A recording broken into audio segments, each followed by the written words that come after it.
Sejam muito bem-vindos, muito bem-vindas a esse vídeo que corresponde a uma enquete que eu fiz, né? Eu tenho vários decks aqui que eu já tinha antes de começar o canal. O canal tem basicamente 1 ano, então, e muito antes disso, eu já venho, né, trabalhando na área de cartomancia, de terapia. Eu já usava decks e oráculos antes de começar a realmente atender exclusivamente com tarô e oráculos. E eu fui, claro, comprando alguns decks e alguns materiais. Aí eu pensei que talvez as pessoas tivessem interesse em conhecer esses decks, que eu não fiz unboxing e que, em geral, alguns deles eu não vejo outros vídeos, resenhas ou unboxings. E fiz uma enquete no canal. E até agora, quem está ganhando na enquete é essa opção aqui, do tarô hermético, do Marcelo Deodébio, e juntamente com o deck que ele produziu. Daemon Editora é a editora dele. Esse livro é dele e da esposa dele, Priscila Martinelli. E aí eu vou deixar o deck aqui um pouquinho para falar dele depois. Bom, só acrescentando que as outras opções eu vou postando depois, tá? Porque até agora eu vi e tá bem dividido, mas quem tá ganhando é esse aqui. Então eu vou fazer o seguinte, eu vou pegando as outras opções e vou fazendo vídeos com o tempo, tá? Para todo mundo ficar feliz, satisfeito. Então vamos lá. Esse livro, gente, é o seguinte, eu acho que estudar nunca é suficiente. Eu, particularmente, eu amo, né? Quando eu tenho um assunto que eu gosto, eu mergulho fundo. E eu acho que é fundamental a gente aprender, estudar, conhecer. É possível trabalhar com cartomancia somente com intuição? Algumas pessoas talvez consigam. Na minha opinião, até a intuição ela é expandida quando nós acrescentamos conteúdo, conhecimento. O tarô é algo tão profundo, tão simbólico. Ele traz não só a capacidade de sim apontar tendências energéticas como uma previsão, mas principalmente é uma chave de entendimento da vida. Então, é algo que precisa, na minha opinião, tá, gente? Posso estar errada, mas na minha opinião é algo que precisa de uma abordagem quase que sagrada e de uma abordagem profunda. Então, estudar com gente que entende, que já trilhou esse caminho, tanto autores antigos quanto autores modernos, eu acho que é fundamental. Marcelo Deodébio é uma sumidade, gente. Ele é uma sumidade. É uma pessoa que eu fico feliz de viver na mesma época que ele, entendeu? Por quê? É um cara que mergulha fundo no conhecimento, no estudo, na pesquisa de ocultismo, hermetismo, magia. É um cara que conhece muito, ele é arquiteto, né? Mas eu acho que desde muito cedo ele começou a se dedicar a esses estudos e, felizmente para nós, vem fazendo um trabalho maravilhoso com publicação de vários livros e de alguns decks também. Olha, esse livro, a primeira edição, de agosto de 2020, auge da pandemia. Então, foi excelente, assim, porque o período, né, eu estava atendendo de casa, né, mas, de qualquer forma, foi um presente, assim, que eu me dei. Então, o livro, olha, é gigante, parece aqueles livrões de enciclopédia que tinha antigamente, né, e é quase isso, eu entendo quase isso, sim, como uma enciclopédia de tarô que é fundamental a gente ter. Eu não conheço trabalho semelhante, né? Então, aqui ele faz os agradecimentos à glória do grande arquiteto do universo e aos que buscam, porque é ao iluminar as perguntas que este trabalho encontra propósito. Que lindo, né? Aqui ele faz os agradecimentos, a esposa dele, a Lilith, que eu acho que é a filha, não sei, a todos os companheiros, irmãos e das ordens secretas que ele participa, aos irmãos de outras ordens que ele fala aqui, aos apoiadores do projeto, enfim, para todos os amigos e leitores. Ele tem blog, ele tem site, tem muito material sobre ele no YouTube, na internet.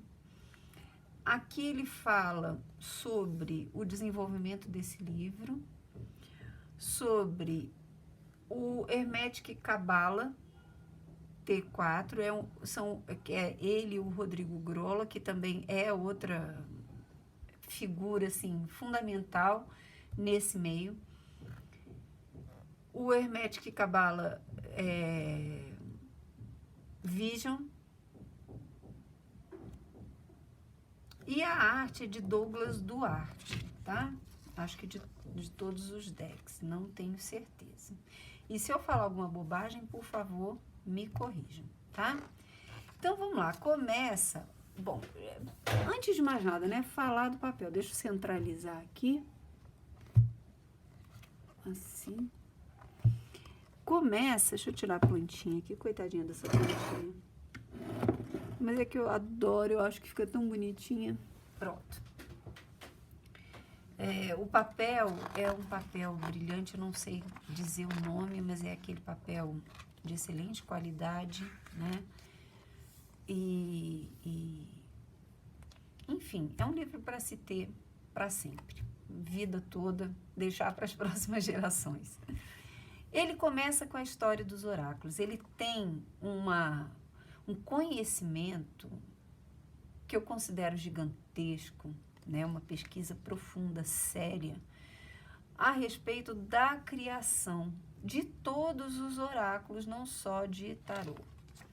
Então, ele vai falando aqui, pela linha do tempo da história, como que o ser humano sempre buscou ir além do, digamos assim, do dia a dia. Ele sempre quis desvendar segredos, ele sempre quis se adiantar no tempo e olhar o futuro. Então, ele vai falando, por exemplo, aqui, o xamanismo e a geomancia, o Ifá, ossos, conchas e iquins. Então, ele vai mostrando o I Ching. Gente, eu estudei I Ching. Eu tenho uma tatuagem aqui, inclusive, que tem... eu e minhas duas filhas fizemos essa mesma tatuagem. Esse hexagrama é o Grandes Posses, que fala que as grandes posses vêm com trabalho, com tempo, e o céu abençoa. Então, essa é a nossa representação. Eu estudei I Ching muito tempo, nunca trabalhei com I Ching. É um oráculo muito, muito profundo, mas eu trabalhei muitos anos com astrologia tradicional chinesa.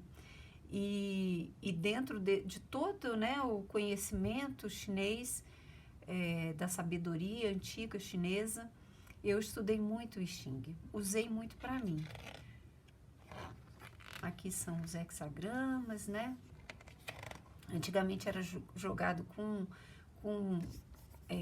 palitinhos, né, de uma planta, e hoje em dia se joga com moedas. Eu jogava com as moedinhas, mas é todo um processo de concentração, de entrega, de meditação, enfim, maravilhoso. Aqui, knuckle bones, eu não sei se pronuncia assim, ossos de articulação. Então, cada um, você vê que cada cultura foi buscando descobrir, se antecipar aos eventos, né? E aí a gente vai passeando por várias Ó, até o realejo, bibliomancia, os oráculos de livros. Isso aqui a gente faz sem nem saber que está fazendo, né? Quantas vezes a gente pega lá um livrinho e se concentra e pede uma orientação e abre e lê a mensagem. E aí ele vai falando sobre todos os oráculos, as runas, aparelhos de geomancia. Olha quanto conteúdo, gente. Aqui ele já começa a falar do aparecimento de determinadas cartas, de baralhos.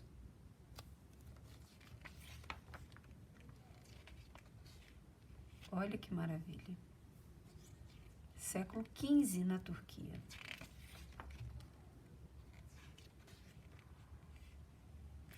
Aqui eu já venho falando sobre o tarô de mantenha, que a gente vai conhecendo melhor.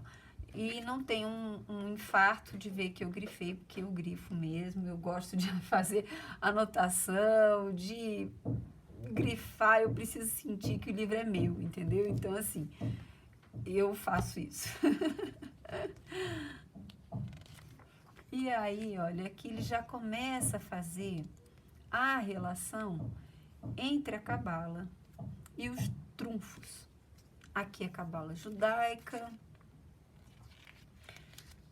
a era do renascimento, como isso foi sendo desenvolvido, o tarô de Bolonha, o tarô bolonhese,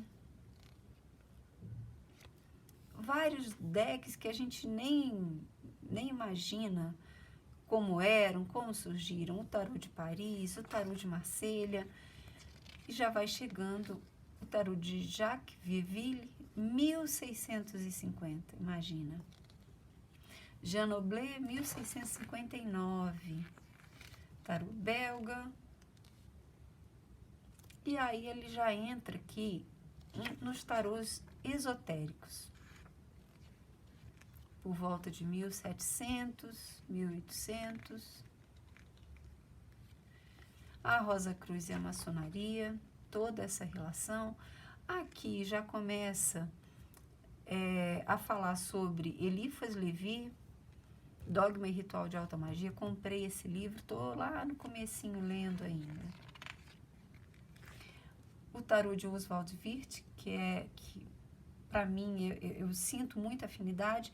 E aqui ele começa a falar da Golden Dawn, né? A cruz hermética da Golden Dawn.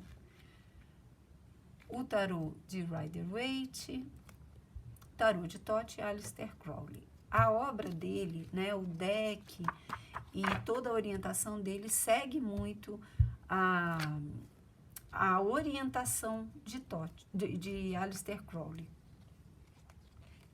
Aí o tarô nos Estados Unidos, como isso foi digamos assim, se popularizando e, felizmente, chegando a muitas pessoas, né?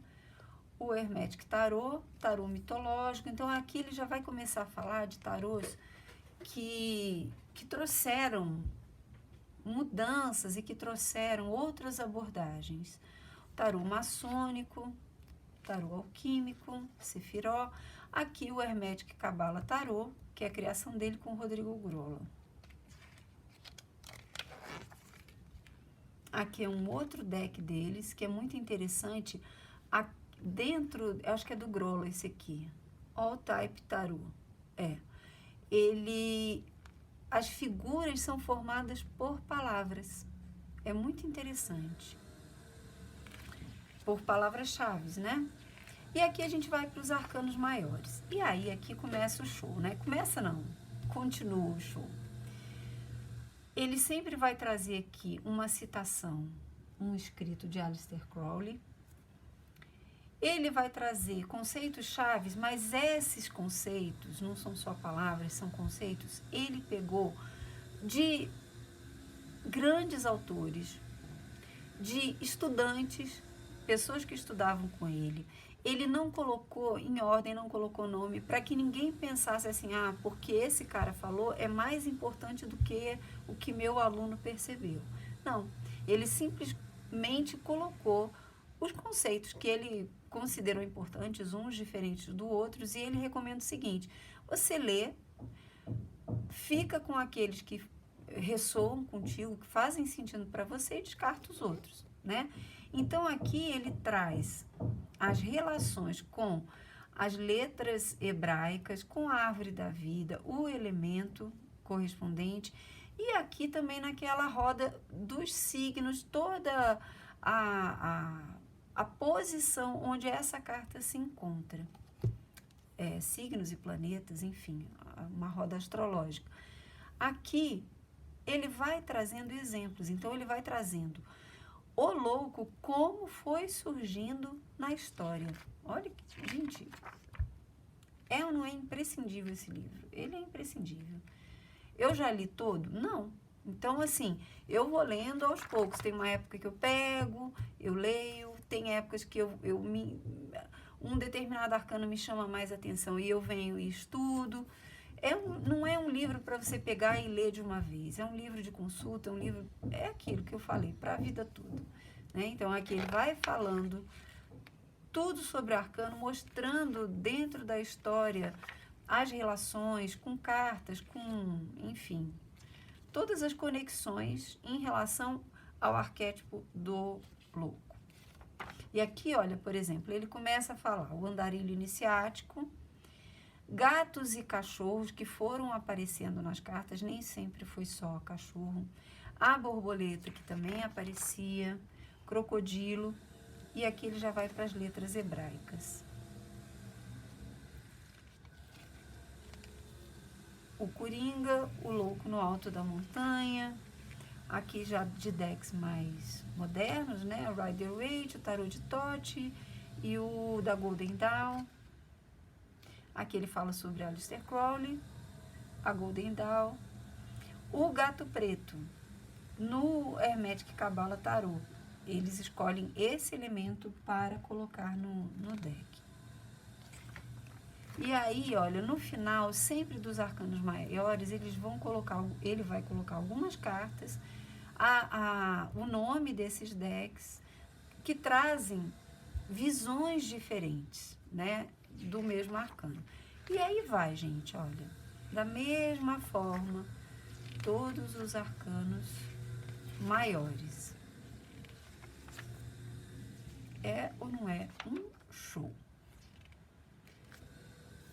Finaliza com com cartas, né, que falam sobre esse arcano especificamente. E aí a gente vai para os arcanos menores. Aqui a gente termina o mundo, vai para os arcanos menores. Aqui ele falando dos conceitos chaves, daquilo que eu já falei para vocês. A posição. Aqui é como se fosse a árvore da vida em relação aos arcanos de paus, ao naipe de paus. A posição que eles estão na árvore da vida. E aí, olha que interessante aqui. Por exemplo, a gente começa com as de paus. Vai falar posição. Keter na árvore do fogo, né? A árvore da vida aplicada ou relacionada ao naipe de paus, ao elemento fogo. Vai falar a relação com a astrologia. Vai ter uma descrição da carta, do deck. Aqui ele vai trazer nomes de Deus em relação a esse... ele traz citações bíblicas. Os conceitos chaves, olha a quantidade. E isso eu achei muito interessante. O uso ritualístico do arcano menor. Sensacional, né? Aqui, daquela mesma forma, várias representações e o nome dos decks. E aqui, olha o que ele traz. Que eu acho que isso aqui foi colaboração, se eu não me engano, eu vi em alguma live, da Priscila, da esposa dele. É muito interessante. Traz o arcano maior, cada arcano maior relacionado com as de paus. Então, louco, mago, sacerdotisa, imperatriz, o que que a soma desses dois pode representar? Aí vai a minha opinião. Eu acho que para quem está começando, isso é muito interessante. Traz um norte, traz uma orientação. Mas quem já trabalha algum tempo sabe, para mim, na minha prática pelo menos é assim, que a carta ela se revela no jogo dentro da expectativa do consulente, dentro da pergunta, dentro da intuição que você recebe ali na hora. Então, isso aqui, eu acho que tem realmente essa intenção de ser somente um guia, né? Não fecha o assunto, né? Vocês vejam que são definições pequenininhas, mas são preciosas, são interessantes, tá? Agora, é claro que não fecha a questão, nem é essa a intenção deles, com certeza, né? E aí vai todos os arcanos menores nesse mesmo esquema, tá? E aí, vamos lá para o final.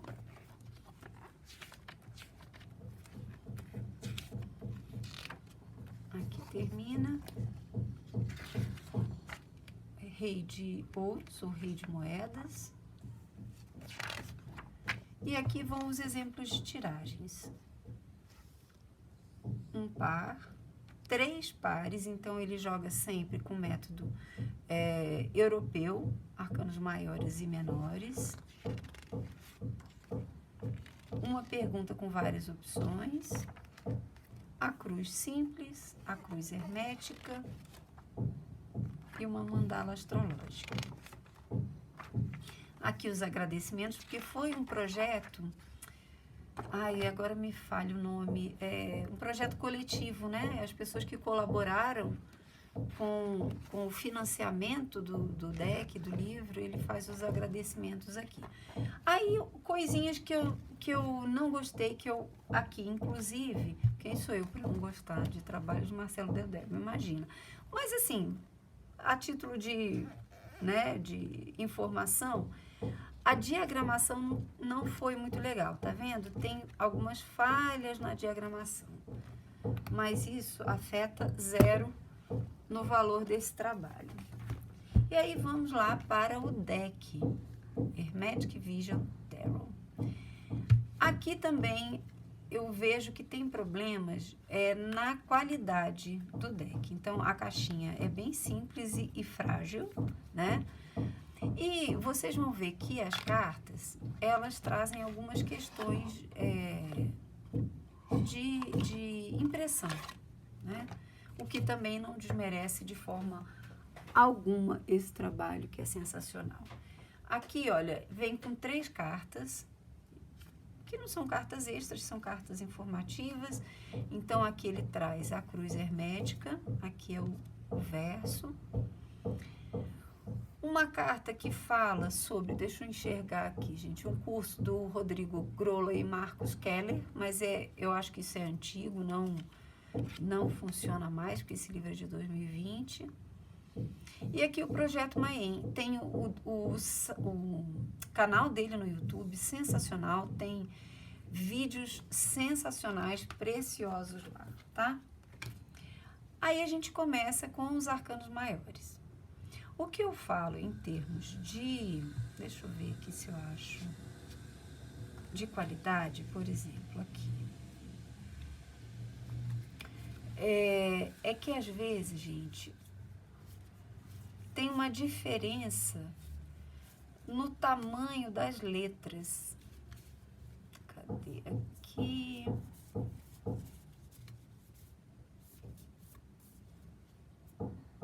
Aqui, por exemplo. Eu tinha colocado, mas coloquei tudo errado, gente, mas vamos lá. Olha, eu vou chegar até mais perto para vocês poderem ver. Tá vendo? Aqui a letrinha é bem pequenininha.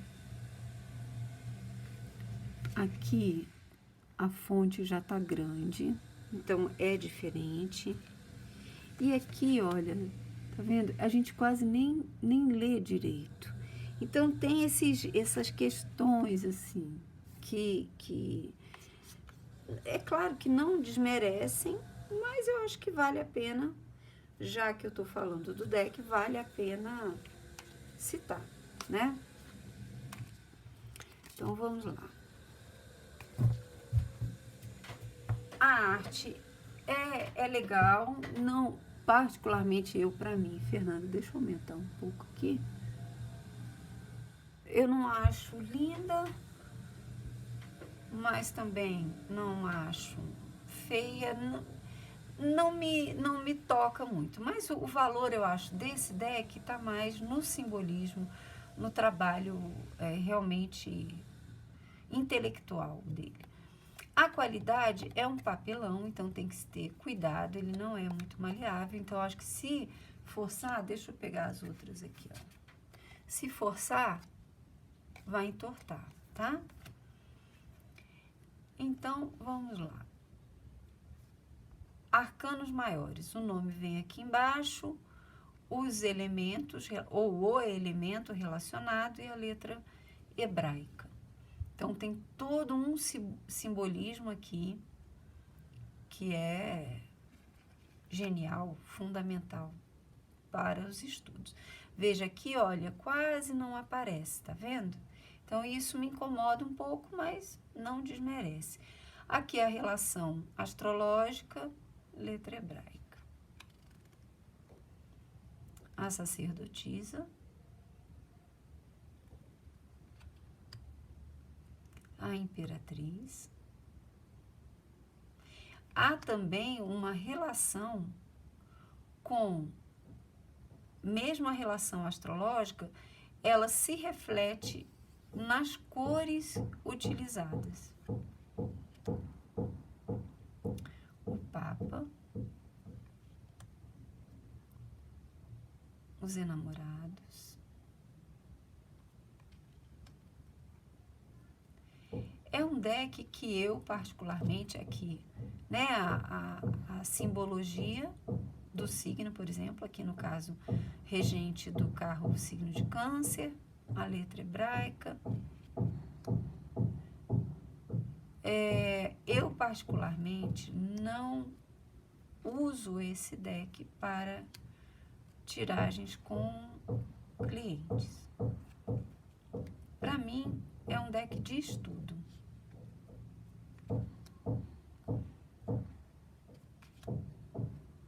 Eu poderia usar? Com certeza poderia, mas eu não sei, eu acho que é engraçado isso.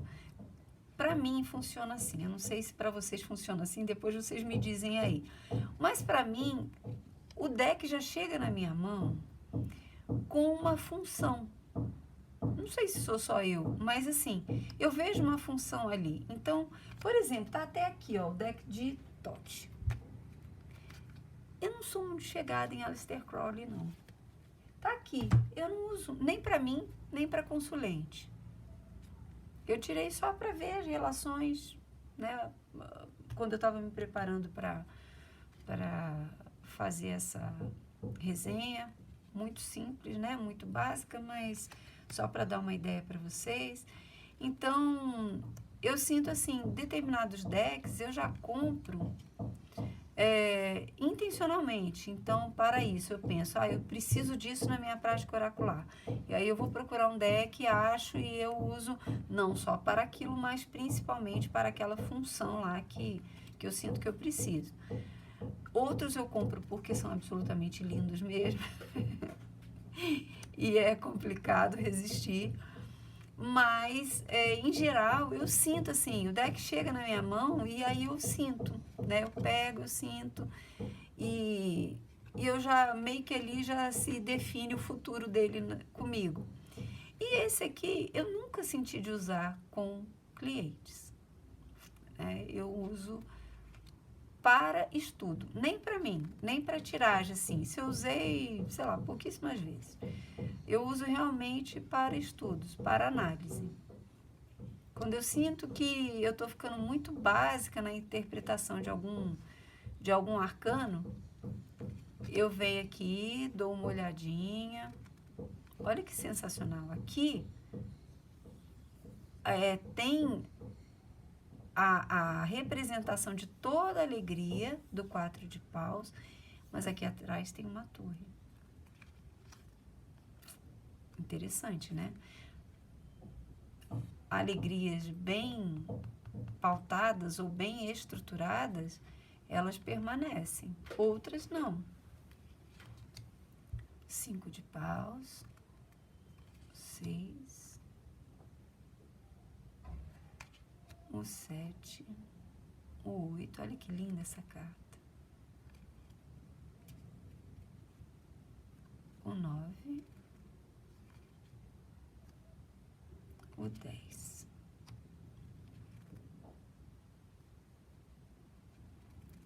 A princesa, né, seguindo Aleister Crowley, o pajem, cavaleiro, aqui tá trocado. Uai, gente, onde é que foi parar a rainha? Tá em algum lugar, porque eu fui arrumar, mas eu arrumei muito rápido, e aí eu não sei onde foi parar a rainha, uma hora ela chega, tá? Deixa eu ver se tá por aqui.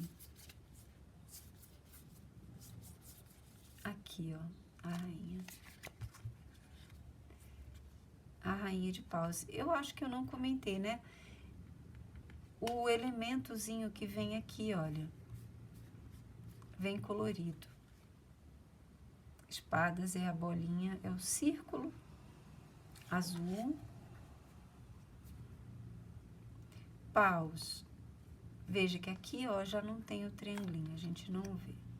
Vem com o triângulo vermelho, aqui simplesmente o triângulo, letra hebraica, e o símbolo, né, daqueles jogos de cartas.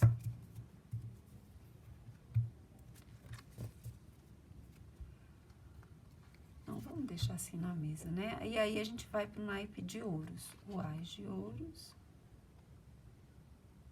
o 2.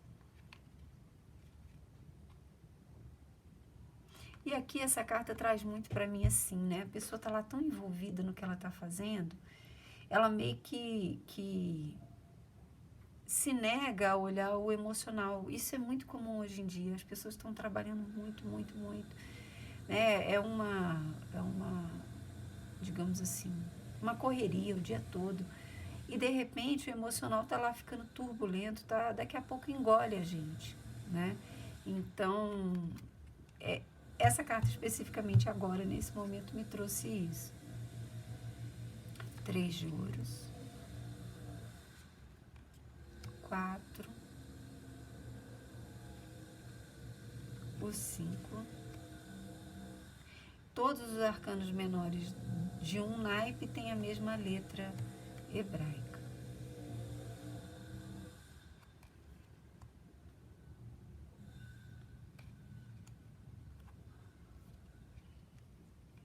Os desenhos se assemelham aos desenhos da Pamela. E aqui é muito interessante que, né, é uma imagem antiga, ao mesmo tempo essa mulher com um vestido mais moderno, né? É quase que avançando no tempo, né, gente? A previsão. Olha só, aqui, de repente, tem essa história de, para chegar lá no 10, para ter essa estrutura material, é preciso um olhar à frente, é preciso um planejamento, é preciso uma estrutura que vá se construindo desde a base, né?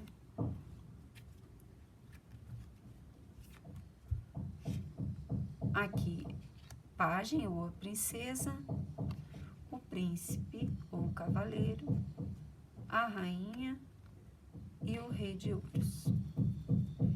E aí vamos para o naipe de copas. O as de copas,